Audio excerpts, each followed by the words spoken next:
నీతి విషయమై జీవించున్నట్లు ఆయన తానే తన శరీరమందు మన పాపములను ఎక్కడంట రాను మీద మోసుకొనేను. ఆయన పొందిన గాయముల చేత మనకేమొస్తుందంట? స్వస్థత. ఈ రోజు కుటుంబాల్లో ఎంతమంది స్వస్థత పొందుతున్నారని మనం కనబడకుండా, అది మన గొప్పతనం కాదు కదా, మనం వేసుకున్న గోలి గొప్పతనం కాదు కదా, మనం పోయిన డాక్టర్ గొప్పతనం కాదు కదా. డాక్టర్లకే డాక్టర్ ఎవరమ్మా? పరమ వైద్యుడు, మనం నమ్మిన దేవుడు.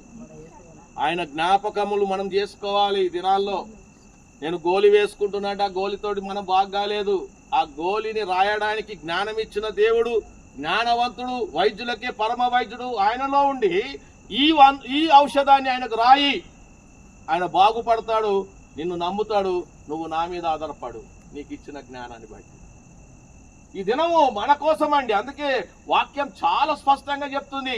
ఎవరి కోసం ఆయన చనిపోలేదు, చాలా స్పష్టంగా చెప్తుంది. మనము పాపముల విషయమై చనిపోయి, మనం చేసిన తప్పు మనం ఏం చేసిందంటే, అక్కడ చెట్టు మీద కూర్చున్నాడు చేసిన తప్పేంటి? చూడకుండా పనిని ప్రారంభించాడు.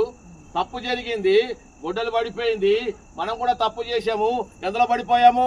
పాపపు ఊపిలో పడిపోయాము. ఇప్పుడు ఈ పాపపు ఊపిలోకి వెళ్ళి ఎవరు నిన్ను లేపాలి చెప్పండి? ఎవరు తేగలుగుతారు? నీ తల్లి, నీ తండ్రి, నీ అన్న, నీ చెల్లె, నీ బంధువా, నీ రక్త సంబంధులు ఎవరు కాదు.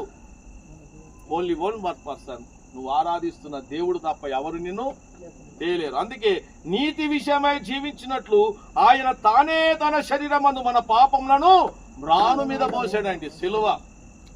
అందుకే నేను రాసుకున్న పాటల్లో ఒక పదం రాశాను, సిలువ నీకున్న ఎడల అది కష్టాలలో నీకు చలువ. సిలువ నీకున్న ఎడల, నీకు సిలువ ఉందనుకో, అది నీకు కష్టాల్లో ఏం చేస్తుందంట? చలువ. చలువ అంటే మీరు సర్ది అనుకున్నారు. సర్వే కాదు, చలువ అంటే చాలా రాసుకున్నావు.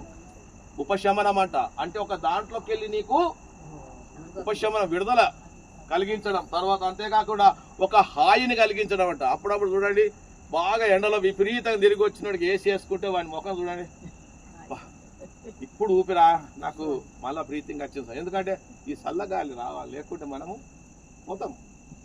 ఒక హాయిని కలిగిస్తుందంట. ఈ హాయిని కలిగించేది ఏదైనా ఉందా? ఈ ఉపశమనాన్ని కలిగించేది ఏదైనా ఉందా ఈ శ్రమ దినాల్లో అంటే సిలువ దగ్గరికి రావాలండి. అందుకే అంటారు, నువ్వు ఎన్ననే లోకంలో ఎక్కడికైనా పో, నీ చివరి దశ, నీ చివరి మార్గం ఎక్కడంటే సిలువకే. ఆ సిలువ దగ్గరికి వచ్చిన వారి జీవితాలు ఎలా ఉంటాయంటే ఆనందదాయకంగా ఉంటాయి.